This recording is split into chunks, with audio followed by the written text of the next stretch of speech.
Ng'ennaku z'omwezi 13 Julayi 2021 Solomon Sserwanja yawaayo okusaba kwe mbakama be akkirizibwa okuwummula omulimu gw'okusoma n'okusaka amawulire ku mukutu gwa NBS. Emyaka 13 beddu mu mulimu gw'okuyigga ebiwoomera amatu n'amaaso g'abalabi bw'atyo bwe yagiwunzise nanti n'ogutaggwa guboolanya abataka. Ku myaka 35 Sserwanja agenda kutandika okuddukanya ekitongole ye kennyini kye yawumamu omutwe mu kutandika ekiyitibwa African Institute for Investigative Journalism.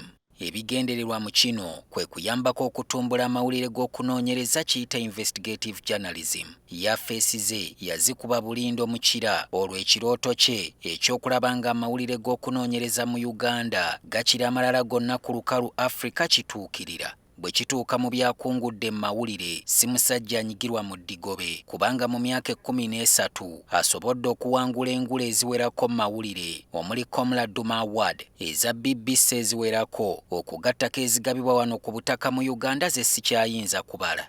Olw'ebigambo ebyo mu kifo ky'okutuula entittibwa kabootongo zaatuula ku mumwa twasazeewo okunoonya Solomon Sserwanja tukkalire wansi ngeri ya kisajja kikulu tunyumye bulungi ku lugendo lwo olw'omulimu gw'amawulire. Woolicce tuuza ya lukugunyu ojja envumbo mu matu otwegeke emmunye mu kitundu ekisooka eky'olugendo lwa mwana mulenzi ono. Eno ye SK Media. Olugendo lw'obulamu lumenya bingi byempiseemu okutuuka wano ate bingi byenkyalaba kuba bingi byekusise ng'ate byetagaze okubikwekula. Solomon Sserwanja tusanyuse okukusisinkana. Esebo nsanyuse nange okuddamu okulaba munywanyi. Esebo. By the way, it is funny. Jaga oli comfortable nnyo mu interview nga ya Luganda oba ya Luzungu. Because for the time gy'obadde mu journalism, I don't think wali okozeko ku bulletin nga ya Luganda. Okujjako sikola nko bulletin nga ya Luganda.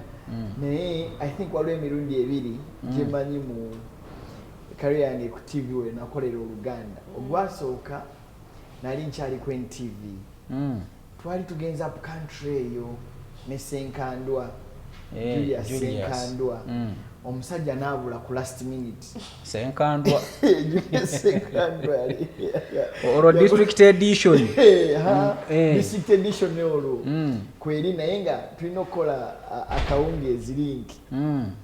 Senkandwa n'abula. Ng'ate gwe oyina essuuti. Kato Williams Kato nanga asebo ogenda kola link mu Luganda tirera standby. Olwo n'oyogera ki? N'ensooka n'enjogera Buganda wange n'enzijayo Oluganda lwonna. Ndowooza wabula osooka okkuba amasimu mu basomesa b'Oluganda. N'ensooka n'enjogera Chris Mail that time waswa yali ku mix emabega director. N'angamba okay nga katugende wamu naffe Solomon Sserwanja. N'ensooka n'enjogerawo ne mixingamu Oluzungu n'enkikwasaganya n'enkiza eno n'eri n'oggalawo katuddeyo mu studio. Olunaku olulala lwali ku NBS mpa Kiyonga Honest Wisdom Kiyonga script mu Luzungu aginkyusize n'angamba nze Kiyonga nkyusize Sserwanja ogenda genda ogiwandiike ogivoicing n'aleka naawe ndeka. N'ensooka n'empapalaawo n'empandiika kati kangikwatemu. N'agikwatakwatamu awo n'aginziriza nti yingira booth. N'enyingira booth naye baaba byagaana nangamba nedase. Naye nga Oluganda ndwogera naye kola broadcasting. Manyi waliwo ekintu ky'okwogera nti oyogera Oluganda naye nga broadcasting tosobola kola broadcasting mu Luganda. Generally, how has been your journey in journalism? My journalism journey for the last 13 years has been an incredible journey. It's been a true reflection of growth. Oh yeah. I think I started out on radio at Kampala FM Kampala FM ya Pastor Senyonga. Which year was that? Naye kusa ebyemyaka baba nja kunsonyiwa kubanga si birungi nnyo naye nzijukira nakula njagala kubeera dream yange yali yakuba musawo naye mu vakia senior 6 naye waliwo omukyala bamuyitanga Becky at that time kakyeyita Lady Bizo. Yes, I know her. Yes. She used Spirit. Spirit, eh? Spirit. Yes. Okay. Yaina show ku Kampala FM baditanga breakfast, something breakfast. It really be like she was really good at what she did. Yeah. Kat nengendayo nga njagala kubeeranga gwe. Nagamba producer we munairo nga banchaza ku radio. Kat ku radio nga mpulira Becky ayogera oluzungu nga womanyi alwogera fast gabane ono chichi machine chichi chalani yakulira mu America okitegere ne wali omuwindeko solo namuwuliddeko just once shonna gwako She's actually ngwe better on radio than TV. yeah, but she's really absolutely beautiful. Yeah. And she has a good voice on radio. So ne muwuliriza nan training kakati training eyo gye nafuna nentandika okuyiga console, okuwa intro, outro, okuwandika synopsis, okukola research for radio show. Nemba ndi awo nga ndi ku Magic 100 FM doing my independent show called The Sunday Breakfast. That time, you know, I then grounded myself in radio, and it's something that I grew to love more, you know, and it really helped me be grounded in broadcast. Oh yeah, you know, already eba foundation. Eba foundation. Munange mbandi awo nga siri ku UBC. Okyusizza obwanga. Onkyusizza obwanga. Nzize ku TV munange. TV nga njingirira ku UBC nga ntandika kola ku UBC. I think I remember nakola nali mawulire waliwo omukyala omuyita mami bamuyita Rose Nalongo Bukirwa. Ye editor oba? Ya mumanyi. Omukyala oyo yandeze. Aliza abantu bangi mundoomu ne bafuluma nga they are very good journalists. Andeze Nalongo Rose Bukirwa mami era mwebaza. Nankwatamu awo nanjigiriza scripting, nanjigiriza voicing nenkula nentandika kukola piece to camera buli story nga bampita Mr. Piece to camera. Hey. Mba ndi awo nga ntandika kukola morning show, morning Uganda. Good morning Uganda, yes. Nga nzijjayo for appearances. Nentandika okukola amawulire ku saa 7 ku UBC. Mba ndi awo munenge NTV ngamba mwana watu jangu. Come baby come. Come. Kati mazaya yake imeka before. Ku UBC na nimana I think about 2 years on TV. Okay. I remember.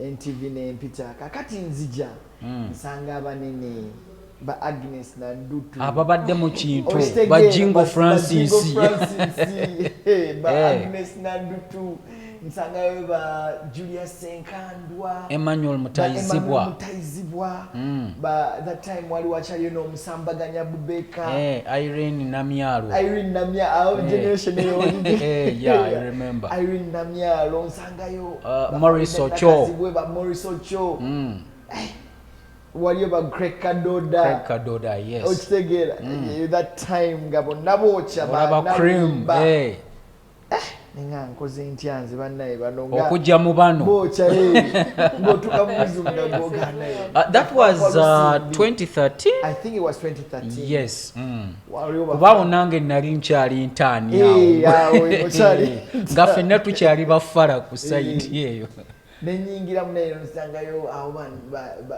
ba Hatman Lugwa emba Farida Nakazi amanya gobadde owulira ensiga etya ninga nkoze ntya wano munenga bampa computer 45 sijja na jera ate balina zi iMac kati Walter yagitulako obadde ku HP iMac otyo koze sala experience nga nyingirawo nga ntandika kola nga omukulu William Katonga nkwata ku mukono nga ngamba Sebo Sserwanja, you have potential but you have to push yourself to the limits. William oyo gwolaba enzibuli wengenda mwogerako. I have had so many interviews. I can never miss an interview without appreciating William Kato. He's quite a humble giant. Oh yeah. He refined me as gold. He has really played a critical role in my journalism career that I can't overemphasize.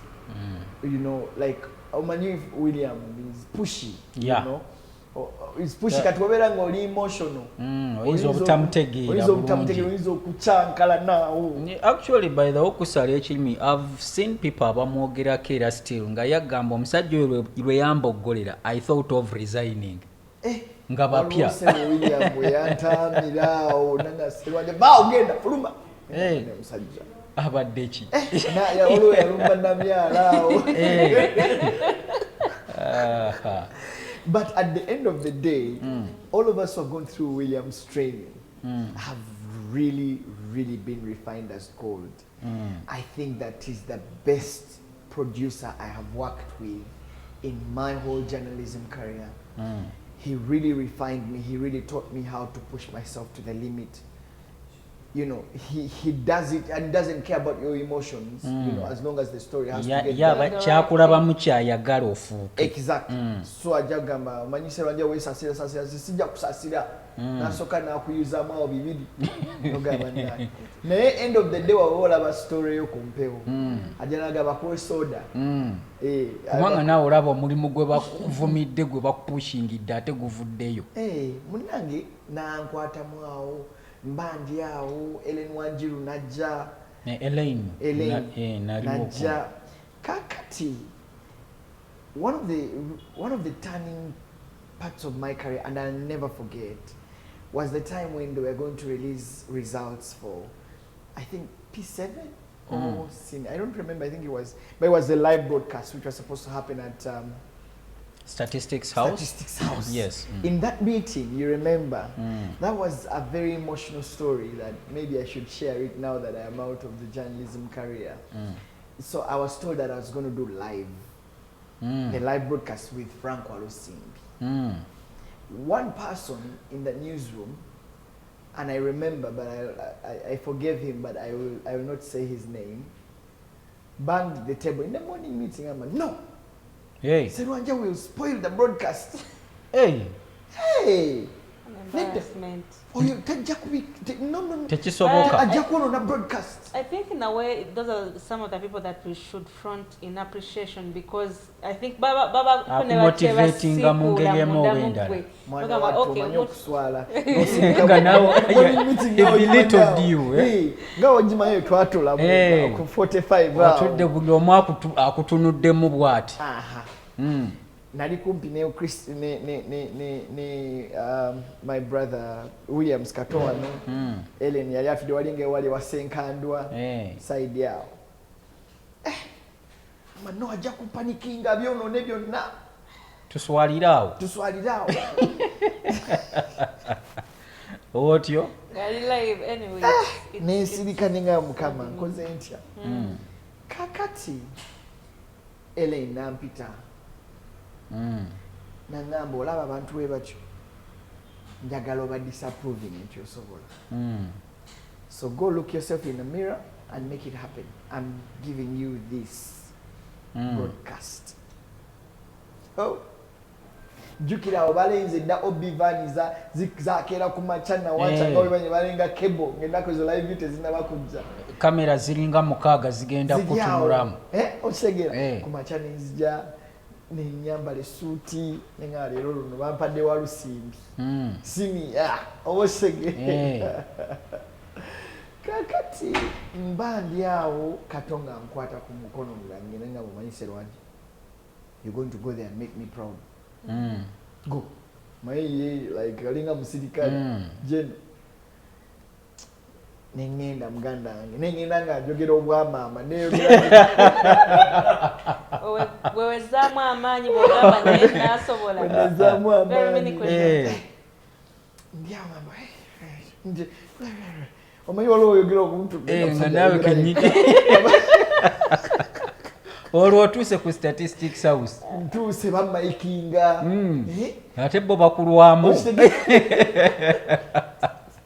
bandikako maiki bandikako tokback ebintu mpulira eriboogera omanyi tokback eyo kamera number 1 Nelson gwali kumpewo okitegeera waliwo kamera nga ziryawo zonna oluusi mbinziki yali kusaidiza eri nga ndi wali ne batandika ne bakuba bampa nga solo bampa neya standby muganda wange olubuto ne lusaanula Camera rolling. Sserwanja. It's a do or die. Everybody solo. You did Nga mukama munaye nkwatira ako. Kajikira. Mu bufana nga buli omwali mu newsroom omanyi waliwo TV. Oh yeah, yes. Ali wali akulenge. Alabe bw'obyonoona nnyabula. Munaye nga ntandika. Nga nkola broadcast. Nga njikola nga njogera mbanja maliriza mpadde walusimbi ayogedde olulimi Oluganda wazee wange wetukikuba ne tukola analysis awo babiri ne tumala njikira olunaku Emateko yali that time Emateko yali producer wa broadcast nga solo kikubi nga neyanziza mba nkomawo mu newsroom nga abantu bankubira ngalo ngamba kirabika nja kusobola ebintu bino mbanja bampadde 7 days. Yeah, I remember 7 days ku Sunday. Kandi so mukola mbanja bantadde ku sawe musanvu. Yes. Live at 1 that time NTV at 1. Yeah, NTV at 1. Bawo mbanja boom ne bantika ku weekend edition. Ne ukishana yali nga taliwo nga nsoma. Bwentyo nno mukama wange wenkula. Ugendo nengera maaso ntandisa okuwininga wadza wo ntandisa buli mwayogera Sserwanja otandise investigatives quantity of all the investigatives ze wakolawo eriwa mu zonna gy'owulira nti ye yasitula career yo to another level. Story yali ku nakola story bagita taken and never returned. Oh, how was the story? Waliwo aba law firm abagenda mu mbyalo ne bakuba ebifaananyi abaana ne babateeka ku internet for adoption and legal guardianship nga bakozesa loophole mu mateeka ne baforginga death certificate ne baforginga paperwork yonna kakati waliwo omwana bamuyita Stewart mu Kenya maama we yamuwaayo mama we amuwaayo baforginze certificate mama yafa tata yafa bagenza abazungu bazze basasudde $3,000 $1 omwana bamututte balamuzi babawadde legal guardianship bagenzi mama munne abaali awo mwaka gumuguyise 2 giyise 3 n'omutima gukuba njagala mwana wange mumuze bannange omwana mumuze omwana wange mumuze oba tulya muwogo tumulye namuna enyingira mu nsonga investigating a matter mwana ncontactize ba parents omwana nga bamukyusa erinnya from Stewart Bukenya to Stewart Hodge ngali part of the Hodge family omwana alya chips and chicken ku sausage erinnya balikyusa parents abagaba na erinnya baana mwana takyaliwo mu mwana waffe mwana muveeko mwana waffe tulina n'ebiwandiiko kati Stewart Hodge nkola investigation eyo I exposed the weakness in the Uganda legal guardianship and adoption law story egenze ku mpewo bantu bagirabye debate etandise bampisaawo naye nga story ntemala tubana bagi airinga abasajja bangamba story togizanyi ababali abaloya abakuba ebifaananyi nzijukiramu lwoyo omu gwe saagala kumenya naye story netugizanya story tugizanye batandise parliament empise to take more about the story about police trafficking bampise etteeka munene balikyusa eri abaana. I remember the Children's Act, waliwo guy cause yali member of parliament w'engulu eyo Arua municipality oba yali ani waliwo guy awo nerayidde erinnya lye naye moving amendment of the Children's Act, and they made it very difficult to adopt a child and to have a child for legal guardianship. So I think my epitome at 10 TV in terms of my investigation work was that project, because it ultimately had a lot of impact into a take-a-bali choose. Oh, yeah. Because I blew off the lead. Kuba ffenna kye tuba tulwanirira kulabawo nkyukakyuka mu story gy'okoze. So I really was excited when the law was amended. I was really happy that right now Uganda's adoption laws are very, very tight. Era sikyangu okufuna omwana mutwale for adoption. So story yali nnungi naye n'endala gye nzijukira yasinga ate ennaku ezo walingawo ne Trudy. Oh, yeah. Katulina competition mu which was a healthy competition ngetuyamba okukula. Yes, exactly. At that time kuba nange eno nali mbassa nazzi kuno mbasibawo twala mu Luganda tulina Trudy yakolanga stories. Oh, yeah, kayiya stories. Ate nonga stories gy'onyooma ye gy'aleeta n'afuula a big story. Ekigera n'agyogera ku nzikawero yakola ku musajja yakyusa n'amaloboozi nga ekabanga ente ng'embuzi oba mujjukira. Yes, I remember the story. And then it became a big story, and I'm like, she's like, munaimwe muli eyo kuza analysis za nti ffe katukole ebiri simple bino. Yayinanga n'akanyomero ke bayitanga oba tetenkanya obulamu. It was a very good thing. That generation was really an amazing generation in our journalism career. Talk about the risks that come with doing investigative journalism, because Trevor Namaulire Banjo, of course, buli omwana was specifying, and I'm going in for this, that na ye, of course, we all know that it is obunkenke bungi ngokola investigative kubanga going deep into the issues, risks of killing you and all that. What do you say about that? I think I'll answer that as I continue in my journey. Oh, yeah. Okay. Because I have that episode of that also. So kati njagala tudde wano kuba ku NTV tewalwawo nnyo, you didn't stay long at NTV. Nali ku NTV emyaka esatu. Yeah, that's not staying long solo.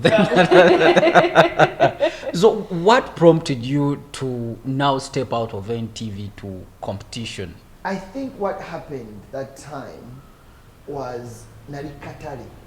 I remember. Ngasoroyo kyanga kechi. Nali Katale. I remember I had about 4 offers. Citizen yali MPC, KTN MPC, NBS MPC.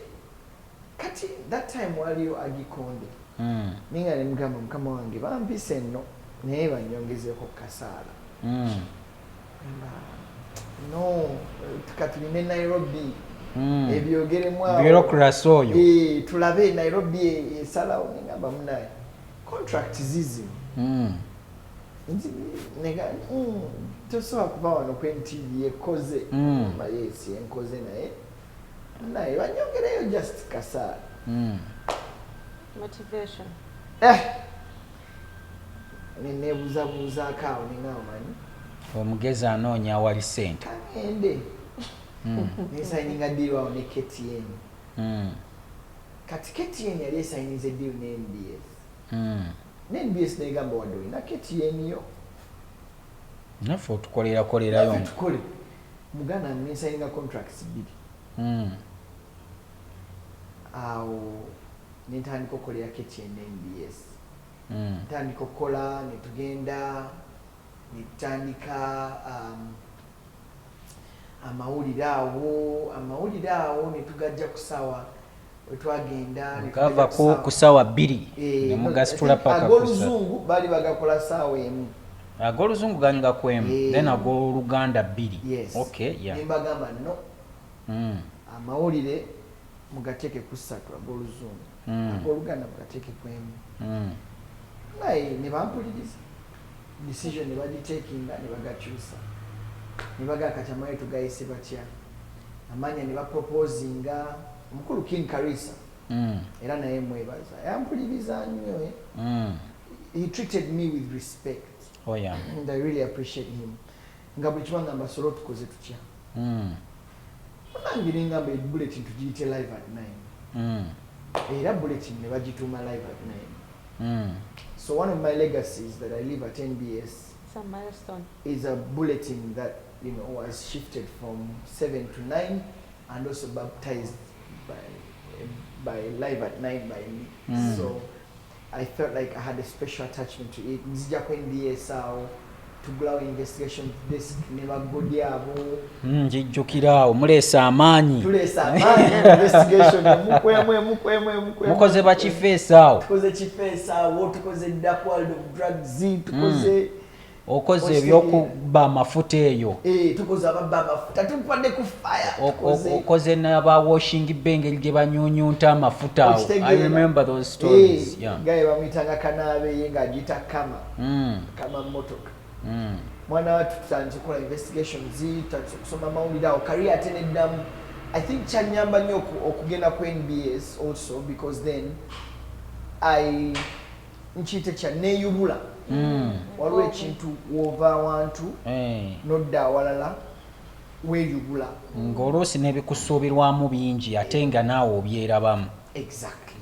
So ng'olina okukola nnyo okweyubula to show that you're worth a signing. Waye kati abatalent tulinga babasambi ba mupiira nti we bakuleeta bakusaninga olina oteeba okoze ku defense olina tebalina kuteebateeba goolo za kijega.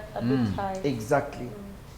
So mnaye tukoze investigations desk ekuze ntandise osoma amawulire award zitandise okuyiika ziyise nga mazzi mbandi awo. I wanted to do a story about how medicine was getting lost. Etukola story ne BBC BBC Africa Eye ne NBS netugikola netugi airing story yalizi njijjukiraawo abasajja bakunoonyeza mu betunoonya balala kuliko Solomon Sserwanja awo Fred Enanga ayogeddeawo mu ddoboozi eddene olina gye weekukumye nteekako TV ng'ate NBS etaddeko Fred Enanga egamba tibakunoonya bandiddemu olukwe NBS yange ate etaddeko Fred Enanga nero wakadinga wanted want Sserwanja n'ogwamu amaanyi nesibikane nga giwunye ne bagala ne batwala omukyala I remember bamusibyawo omukyala akoze ekiddala nalaba obuddeyo n'ogamba buli kimu bakikwateko naye baleke mukyala ningamba muganda wange omukyala tokwatako awo ntaama. But Solomon, what went wrong with the story bamafia bano batuuke n'okubanga baagala oddubasuulamu? The idea is that the way we did that investigation, we went on the black market and we were supposed to we wanted to prove that if you want government drugs on the market, you can actually find them. By the time someone sells you something, it means they have been doing it before and there's market for it. And so we went onto the black market in different parts of the country, northern Uganda. I remember seeing you ng'abasajja muba recording bwakuwa deal tujja kikola bwetuti. I want deal. I want deal. Yaga me I want money. Zawali sente tuoge. I remember him. So ultimately we bought these drugs. Kakati, I think security must have intercepted some communication on the last day. Okay. And we had a deal to close in Chirudu. So there was a transaction to make, about 40 boxes of Lumatem and Coatem. These are anti-malarials. Oh yeah. So what happened is that somehow security intercepted. Now we came back from wherever we were coming from at night. So I told this guy, you know what, tukomyeyo saa 10.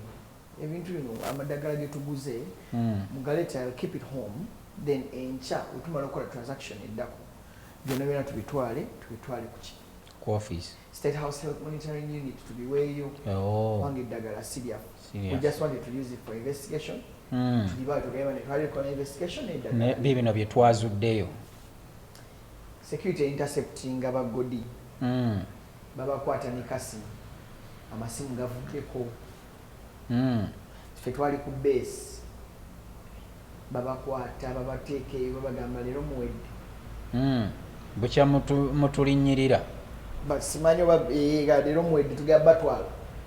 Kati Kasimu ye ate mu Somalia agamba mbu Al-Shabaab bakwendagala lya Al-Shabaab tugenda kuggulako gwa butujju bipira ojja simanyi gyali netukuba ku masimu apaka polisi agamba nti emanyi kati bakwata bagodi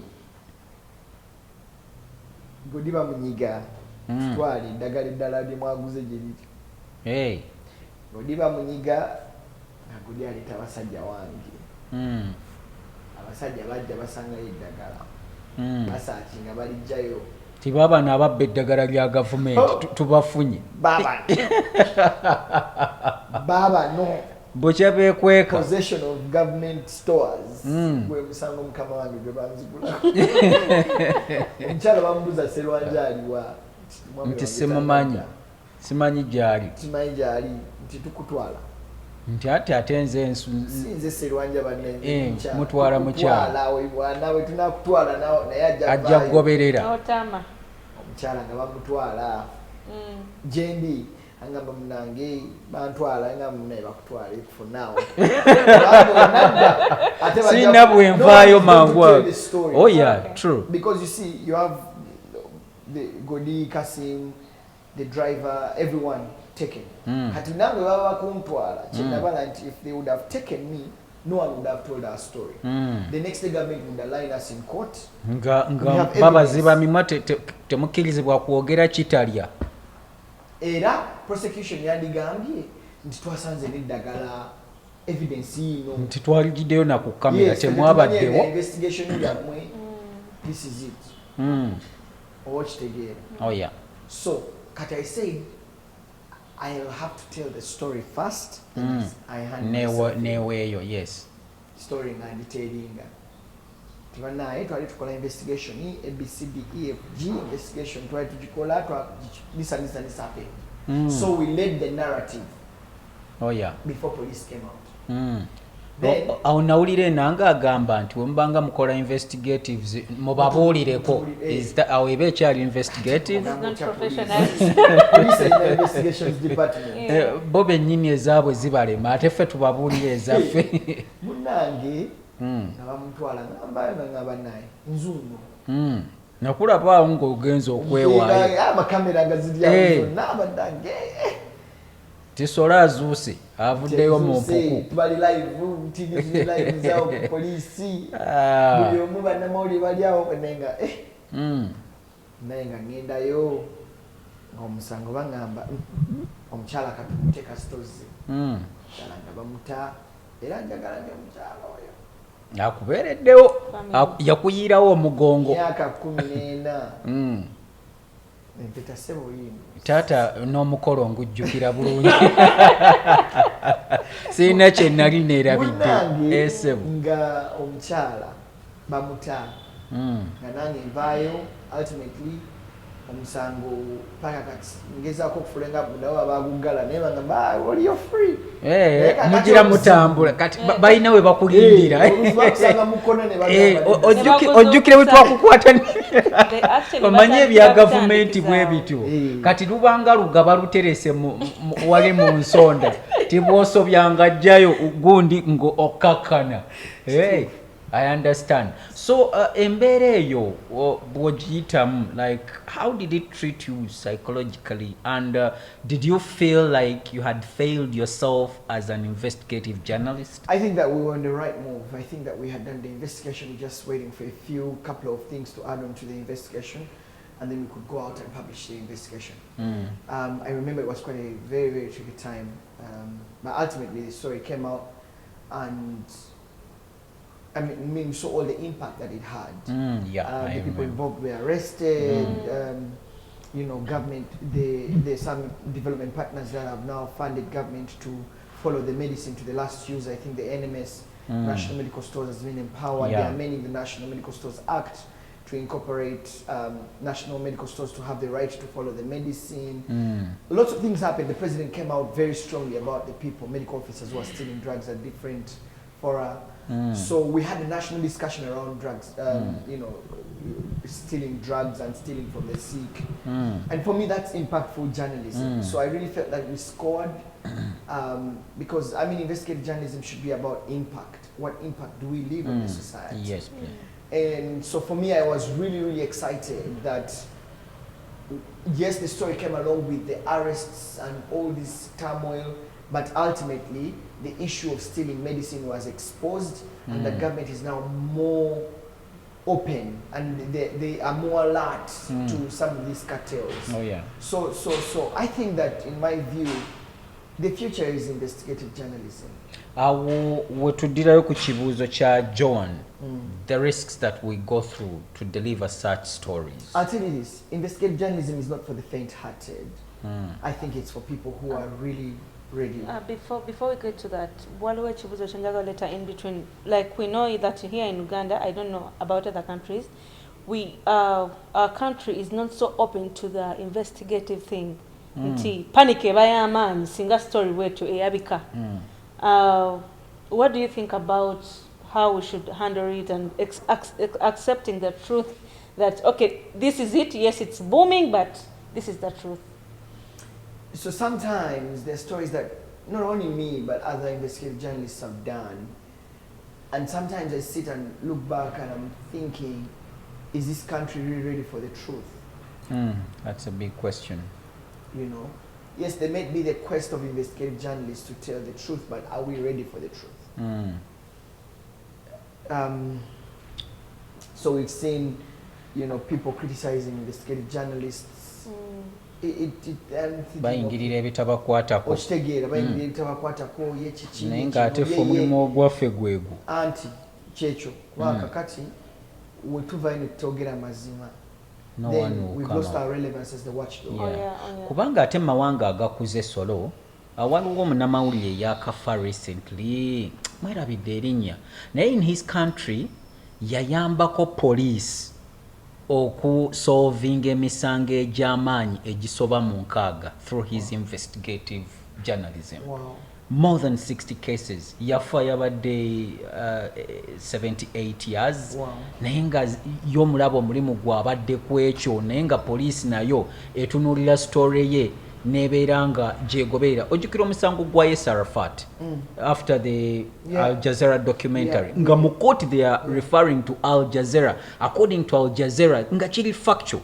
Yeah, I think the project was called Who Killed Arafat? Yeah, Who Killed Arafat? Lwaki Ugandan government tetuuka ku level eyo? The thing is,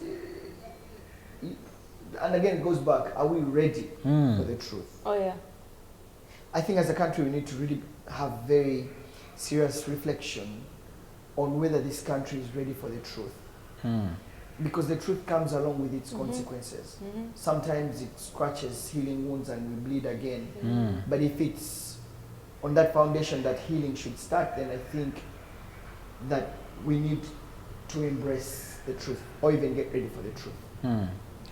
Mu career yo eyo ye story gye wali okoze ne kweganga ye story esinga obuzibu mu investigatives wali okoze like ne kuviirako ne tagali. Infiltrating cartels is not easy. True. There's some things, and they're difficult stories I've done. But I think the most difficult story of my life was the dark world of drugs. The guys who sell cocaine and heroin maybe did not really rise up like the stealing from the sick, but it was really difficult to infiltrate the cartels of people who are dealing drugs. Mafias don't play around, my friend. They, you know, I remember the hardest thing was to prove that the cocaine that had been impounded at the Entebbe International Airport actually got lost in police custody and was replaced by cassava flour. And it bounced back into the market. Cassava flour. Kwegamba entuufu. Bajijamu. It bounced back to the market. Exactly. Yes. So you can imagine tons and tons of cocaine. and busting those cartels was tough. I remember I got a call. I was actually, this is story people don't know, but there's some guys who picked me from NBS.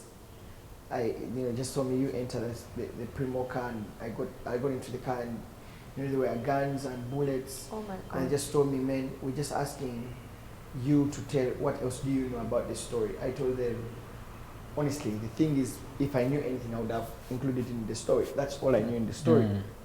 Would you say So that means waliwo So maybe tutanatuuka. exactly.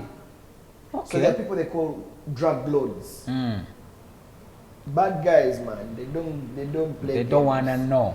Those are bad guys. So infiltrating that cartel of guys who are dealing cocaine and heroin on the black market in this country was tough.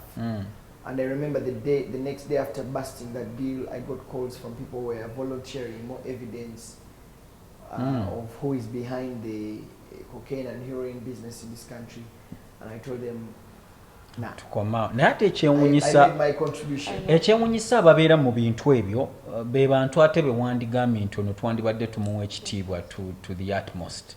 Atendi musanyufu nnyo nti naawe Ebimu obimanya n'ogaana yo why how to prove this we wabeera obuzibu kuba bo balina engeri gye beekwekamu n'abe. So that was the hardest story, by the way, in my investigations. It was difficult to do.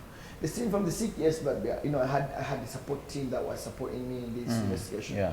But the dark world of drug story was a tough one.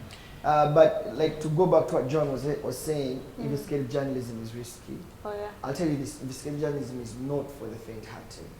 It's for people who are willing to actually take the risk. Passion. Bw'otunuulira mu Russia ono omuwala Putin gwe yatta because yali alina w'atuuse nga investigative gy'akola esobola n'omusuula mu kalulu. So these people baba ready okukola anything. Solo bwe tuba bakwogera ku bintu ebirala olwaleero kugamba ndowooza nnaku si nnyingi emabega walangiridde kirangirira kyatukanze ffenna ne kitukuba enkyukwe abamu ne kibasannyalaza n'okutuusa kati abantu bakyebuuza ebibuuzo lwaki wasazeewo okwate ekkubo ove mu mawulire gano. A very good news anchor, very good news reporter. The field was excited already. Buli omu nga babane tuyina omuntu waffe ku ground. So why? Hey. Olugendo lw'obulamu lumenya bingi byempiseemu okutuuka wano ate bingi byenkyalaba kuba bingi byekusise ng'ate byetagaze okubikwekula. Ekyo kye kibadde ekitundu ekisooka mu mboozi yaffe ne Solomon Sserwanja. Ekitundu ekyokubiri kijja bunnambiro. Mwebale kutugoberera. Mukama kwe gwe neetaaga ng'enfudu mu kiwaawo kyayo nsobola okuwangula bali ebyabawangula.